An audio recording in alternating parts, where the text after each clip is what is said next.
మరణాత. దేవుని నామమునకు మహిమ కలుగునుగాక. మోషే సుఖ ఉపవాసములలోని 40వ దినము. దైవ లక్షణముల స్తుతి.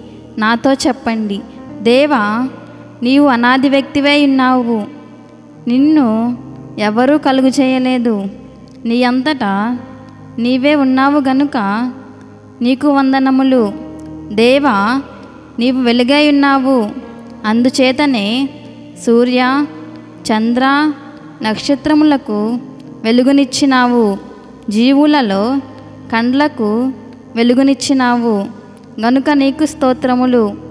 దేవా, నీవు జ్ఞానమై ఉన్నావు. అందుచేతనే దేవదూతలకు, మనుష్యులకు, జీవరాశులకు జ్ఞానమిచ్చినావు. అట్టి జ్ఞానము వలన అనేక మర్మములు తెలియచున్నవి. మా జ్ఞానమునకు నీవు బయలుపడినావు గనుక నీకు స్తుతులు.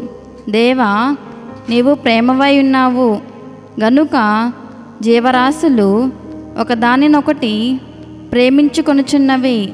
అలాగుననే మనుషులు కూడా ఒకరినొకరు ప్రేమించుకొనుచున్నారు గనుక నీకు స్తుతులు. దేవా, నీవు న్యాయమై ఉన్నావు గనుక నీవు క్షమించేవాడవు. అయినప్పటికీ తప్పు చేసిన వారిని శిక్షించి క్షమించేవాడవు గనుక నీకు ప్రణతులు. ఆమేన్. సైతాన్ ఎదిరించు ప్రారంభ ప్రార్థన. నాతో చెప్పండి. సర్వలోకమును సృష్టించిన సృష్టికర్త అయిన తండ్రి యొక్క నామములో, సర్వలోకమును రక్షించిన రక్షణకర్త అయిన యేసుప్రభు యొక్క నామములో సర్వలోకమును ఆదరించుచు ఆయుత్తపరచుచున్న పరిశుద్ధాత్మ తండ్రి యొక్క నామములో, త్రియేక దేవుని నామములో, గాలి లోకములో బంధకములో ఉన్న ఓ సాతాను అనుచరులారా, దురాత్మలారా, దురాత్మ సమూహములారా, దయ్యములారా, భూతములారా, పిశాచములారా, మేము మిమ్మును ఎదిరించుచు గద్దించుచున్నాము గనుక మా ఎదిరింపులు గద్దింపులు జాగ్రత్తగా ఆలకించమని త్రియేక దేవుని నామములో మీకు ఆజ్ఞాపించుచున్నాము. సాతానును ఎదిరించుట. ఓ సాతానా, ప్రభువు యొక్క మహాశక్తిని బట్టి ఆయన యందు బలవంతులై ఉండుడి అని వ్రాయబడి ఉన్నది గనుక మేము నిన్ను గద్దించిన, చివాట్లు పెట్టిన, నీ ప్రయత్నములు చిన్నాభిన్నములు చేసిన మా ప్రభువు యొక్క బలమును బట్టి చేస్తాము. మా కోరిక నెరవేరుతుంది, నీ కోరిక శూన్యమవుతుంది. ఆమేన్. సమర్పణ ప్రార్థన. నాతో చెప్పండి. పాపమును బట్టి మరి ఒక పాపము, అవిశ్వాసము, అధైర్యము, దిగులు, అనిశ్చయత, విసుగుదల, నీ నడిపింపును అపార్థము చేసుకొనుట, నీ నిశ్శబ్దమును గ్రహింపలేకపోవుట, సైతానుకు, శత్రువులకు, గాలి తుఫానుకు, ఎండకు, వానకు, పిడుగులకు, చెడ్డ కలలకు, తప్పుడు దర్శనములకు, యుద్ధములకు, కరువులకు, వ్యాపించు వ్యాధులకు, విషపురుగులకు, మరణమునకు, నరకమునకు భయపడక నిన్ను బట్టి భయములను నివారణ చేసుకొనుటకు పూనుకున్నాను. ఆమేన్. రాకడ ప్రార్థన. నాతో చెప్పండి. యేసు ప్రభువా, నీ రాకడ అందరికీ ఆశ పుట్టించి ఎదురు చూచుటకు ఇదిగో అదిగో అన్నట్లుండుట వలన ఇది చిత్రమైన సంగారోహణము. ఇది పెండ్లి రాకడ. నీవు మేఘాసీనుడివై వచ్చే రాకడ. రాకడ యందు సంఘమును ఆకర్షించే రాకడ. నేడు లోకమును గలిబిలి కలిగించే రాకడయున్నది గనుక నీకు వందనములు. అట్టి విచిత్రమైన రాకడకు మమ్మును సిద్ధపరచుము. నీకు స్తోత్రములు. ఆమేన్. నిర్గమకాండము 40వ అధ్యాయము. మరియు యెహోవా మోషేతో ఇట్లనెను, మొదటి నెలలో మొదటి దినమున నీవు ప్రత్యక్షపు గుడారపు మందిరమును నిలవబెట్టవలెను. అచ్చట నీవు సాక్ష్యపు మందసమును నిలిపి ఆ మందసమును అడ్డతెరతో కప్పవలెను. నీవు బల్లను లోపలికి తెచ్చి దాని మీద క్రమముగా ఉంచవలసిన వాటిని ఉంచి దీపవృక్షమును లోపలికి తెచ్చి దాని ప్రదీపములను వెలిగింపవలెను. సాక్ష్యపు మందసము నెదుట ధూపము వేయు బంగారు వేదికను ఉంచి మందిర ద్వారమునకు తెరను తగిలింపవలెను. ప్రత్యక్షపు గుడారపు మందిర ద్వారము నెదుట దహన బలిపీఠమును ఉంచవలెను. ప్రత్యక్షపు గుడారమునకును బలిపీఠమునకు మధ్యను గంగాళమును ఉంచి దానిలో నీళ్లు నింపవలెను. తెరల చుట్టూ ఆవరణము నిలవబెట్టి ఆవరణ ద్వారము యొక్క తెరను తగిలింపవలెను. మరియు నీవు అభిషేక తైలమును తీసుకొని మందిరమునకును దానిలోని సమస్తముకును అభిషేకము చేసి దానిని దాని ఉపకరములన్నింటినీ ప్రతిష్ఠింపవలెను. అప్పుడు అది పరిశుద్ధమగును. దహన బలిపీఠమునకు అభిషేకము చేసి ఆ పీఠమును ప్రతిష్ఠింపవలెను. అప్పుడు ఆ పీఠము అతి పరిశుద్ధమగును. ఆ గంగాళమునకు దాని పీటకు అభిషేకము చేసి దాన్ని ప్రతిష్ఠింపవలెను. మరియు నీవు అహరోనును అతని కుమారులను ప్రత్యక్షపు గుడారము యొక్క ద్వారము నొద్దకు తోడుకొని వచ్చి వారిని నీళ్లతో స్నానము చేయించి, అహరోను నాకు యాజకుడగునట్లు అతనికి ప్రతిష్ఠిత వస్త్రములను ధరింపచేసి అతనికి అభిషేకము చేసి అతనిని ప్రతిష్ఠింపవలెను. మరియు నీవు అతని కుమారులను తోడుకొని వచ్చి వారికి చొక్కాయలను తొడిగించి, వారు నాకు యాజకులగుటకై నీవు వారికి తండ్రికి అభిషేకము చేసినట్లు వారికి అభిషేకము చేయము. వారి అభిషేకము తరతరములకు వారికి నిత్యమైన యాజకత్వ సూచనగా ఉండెనెను. మోషే ఆ ప్రకారము చేసెను. యెహోవా అతనికి ఆజ్ఞాపించిన వాటన్నింటినీ చేసెను. అలాగుననే చేసెను. 2వ సంవత్సరమున మొదటి నెలలో మొదటి దినమున మందిరం నిలవబెట్టబడెను. యెహోవా మోషేకు ఆజ్ఞాపించినట్లు మోషే మందిరమును నిలువబెట్టి దాని దిమ్మలను వేసి దాని పలకలను నిలవబెట్టి దాని పెండె బద్దలను చొనిపి దాని స్తంభములు నిలవబెట్టి మందిరము మీద గుడారమున పరిచి దానిపైన గుడారపు కప్పును వేశాను. మరియు యెహోవా మోషేకు ఆజ్ఞాపించినట్లు అతడు శాసనములను తీసుకొని మందసములో ఉంచి మందసమునకు మోతకర్రలను దూర్చి దాని మీద కరుణాపీఠము నుంచెను. మందిరములోనికి మందసమును తెచ్చి కప్పు తెరను వేసి సాక్ష్యపు మందసమును కప్పెను. మరియు యెహోవా మోషేకు ఆజ్ఞాపించినట్లు అతడు ప్రత్యక్షపు గుడారములో మందిరము యొక్క ఉత్తర దిక్కున అడ్డతెరకు వెలుపల బల్లను ఉంచి యెహోవా సన్నిధిని దాని మీద రొట్టెలను క్రమముగా ఉంచెను. మరియు యెహోవా మోషేకు ఆజ్ఞాపించినట్లు అతడు ప్రత్యక్షపు గుడారములో మందిరమునకు దక్షిణ దిక్కున బల్ల ఎదుట దీపవృక్షమును ఉంచి యెహోవా సన్నిధిని ప్రదీపములను వెలిగించెను. మరియు యెహోవా మోషేకు ఆజ్ఞాపించినట్లు అతడు ప్రత్యక్షపు గుడారములో అడ్డతెర ఎదుట బంగారు ధూపవేదికను ఉంచి దాని మీద పరిమళ ద్రవ్యములను ధూపము వేసెను. మరియు యెహోవా మోషేకు ఆజ్ఞాపించినట్లు అతడు మందిర ద్వారమునకు తెరను వేసెను.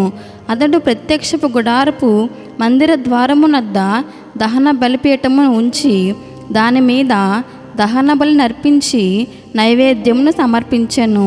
మరియు యెహోవా మోషేకు ఆజ్ఞాపించినట్లు అతడు ప్రత్యక్షపు గుడారమునకు బలిపీఠమునకు మధ్య గంగాళమును ఉంచి ప్రక్షాళన కొరకు దానిలో నీళ్లు పోసెను.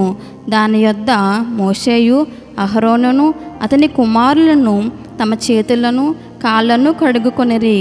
వారి ప్రత్యక్షపు గుడారములోనికి వెళ్ళినప్పుడు బలిపీఠమునకు సమీపించినప్పుడు కడుక్కొనిరి.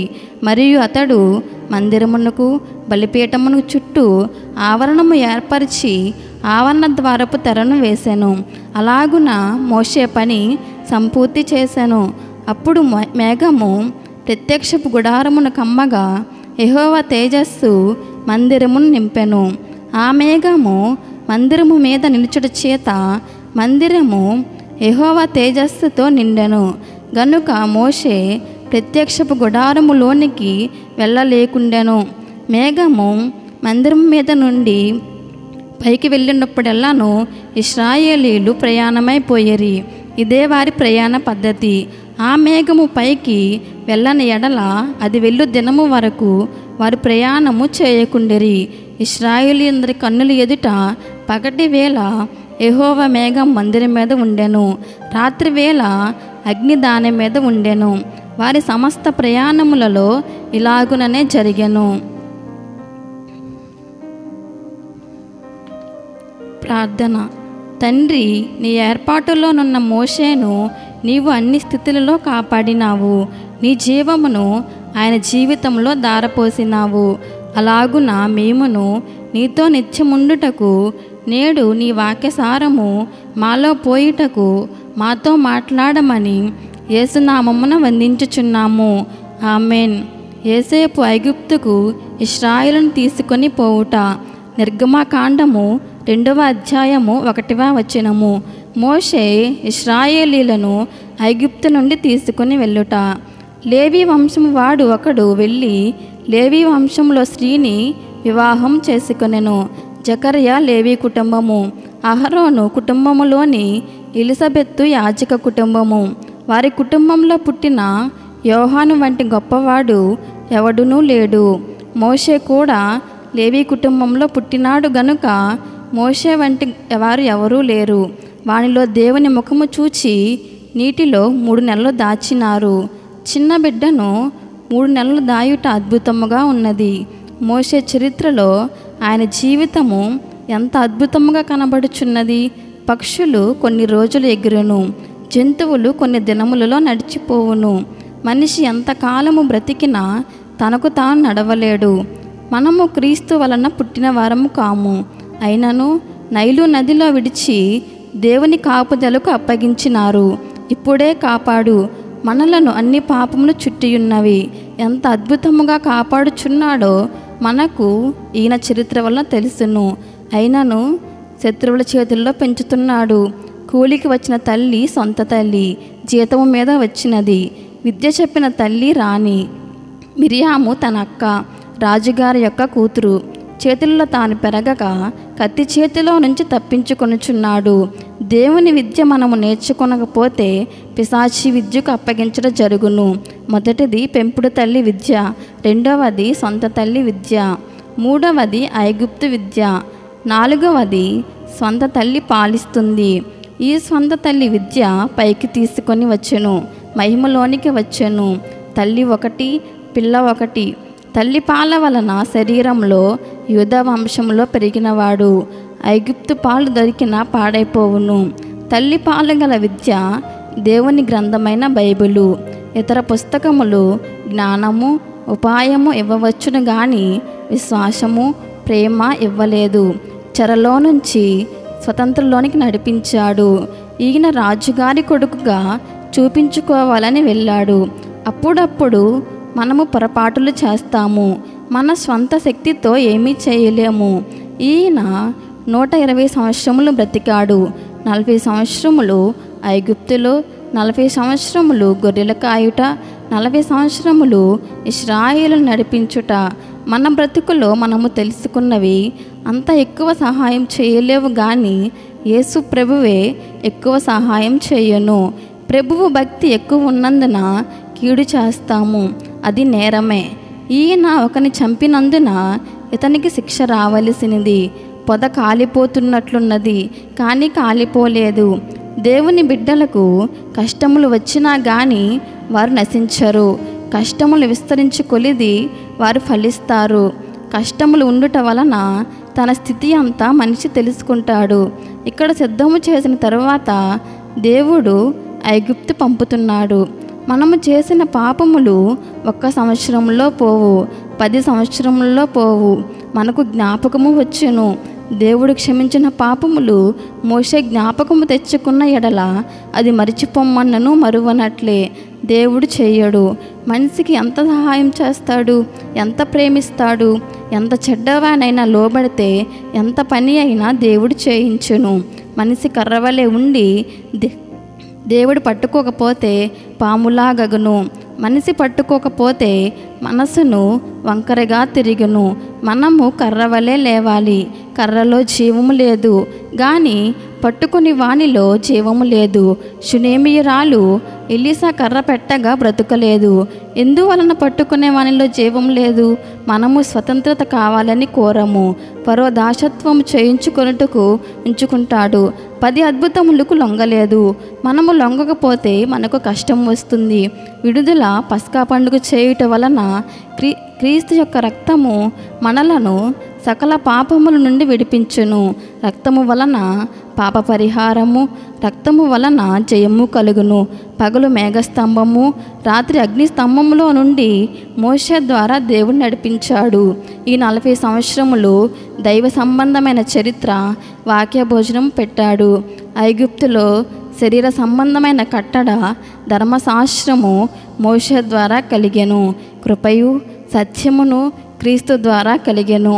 ఆయన దేవుని దగ్గరికి వెళ్ళి దేవుని పని చేస్తుంటే సైతాను క్రింద తన పని చేయును. మోషే దేవుని దగ్గర ఉన్నారు. అతని దేవుని రూపం వచ్చింది గనుక చావలేదు. దేవుడు జీవం గలవాడు గనుక దేవుని ఆత్మ అగ్ని. ఆ అగ్నితో మన పాపములు కాల్చివేయును. యేసు ప్రభువు పరిశుద్ధాత్మ పొందారు. అగ్ని అతనికి అవసరము లేదు. అగ్ని బాప్తిసం మనకి అవసరము. వారు తినటానికి ఏమీ తీసుకుని వెళ్ళలేదు. వెండి బంగారము తీసుకుని వెళ్ళారు. యోసేపు ప్రార్థన వలన వారు బాగుపడ్డారు. వారు నగలు తెచ్చుకొనుట వారి భాగ్యము. వారు కష్టపడి పనిచేశారు. వారి బట్టలు మాయలేదు. చెప్పులు వారు కూడా అరిగిపోలేదు. అగ్నితో మోషే ఆ బొమ్మను కాల్చి పొడి చేసి నీళ్లపై చల్లి ఇశ్రాయేలు చేత త్రాగనిచ్చెను. మోషే దగ్గర యెహోషువ ఆయన సేవకుడున్నాడు. ఆయనను మోషే దీవించాడు. యెహోషువ అనగా రక్షకుడు. యెహోషువ కాలేబు వారి సంతానం మాత్రము వాగ్దాన దేశమునకు వచ్చారు. ఈ మనిషి నూతన చెంది పునరుద్ధానపరచబడి ఆరోహణ మగుదురు. పునరుద్ధానము లేనిదే ఎత్తబడుట లేదు. యేసు మృతులు తమ మృతులను పాతపెట్టనిమ్ము. కానీ మోషేను జీవము గలవాడైన దేవుడే పాతిపెట్టెను. గొర్రెపిల్ల వలన విడుదల, యెహోషువ వలన నడిపింపు, మన్నా వలన పోషణ, కర్ర వలన గొప్ప పనులు. యెహోషువ యేసు అనే ఆయన వలన వాగ్దాన దేశమునకు వెళ్ళుట. మోషే ఏలియాలు రూపాంతరం పొందినప్పుడు మోషే గొప్ప కానానును పరమ కానాను ముందే చూపించారు. తర్వాత ఈ కానాను దీవెన పెండ్లి కుమారుని జీవమును ఈ 40 దినముల ధ్యానముల ద్వారా మీరు నిండుగా సంపాదించుకొని మోషే వంటి ప్రత్యేక అనుభవములు పొందుట మాత్రమే గాక రాకడ వధువుకు కావలసిన కలలన్నీ ధరించుకొనుటకు పెండ్లి కుమారుడైన క్రీస్తు ప్రభువు మిమ్ములను తన ఆత్మతో సంపూర్ణముగా అభిషేకించునుగాక. ఆమెన్. పరలోక ప్రార్థన. పరలోకమందున్న మా తండ్రి, నీ నామం పరిశుద్ధపరచబడునుగాక. నీ రాజ్యం వచ్చునుగాక. నీ చిత్తము పరలోకమందు నెరవేర్చున్నట్లు భూమి యందు నెరవేరునుగాక. మనదిన ఆహారము నేడు మాకు దయచేయము. మా ఎడల అపరాధములు చేసిన వారిని మేము క్షమించున్న ప్రకారము మా అపరాధములను క్షమించము. మమ్మును శోధనలోనికి తేక కీడు నుండి తప్పించము. రాజ్యము, శక్తియు, మహిమయు నిరంతరము నీవే ఉన్నవి. ఆమెన్. మరణాత.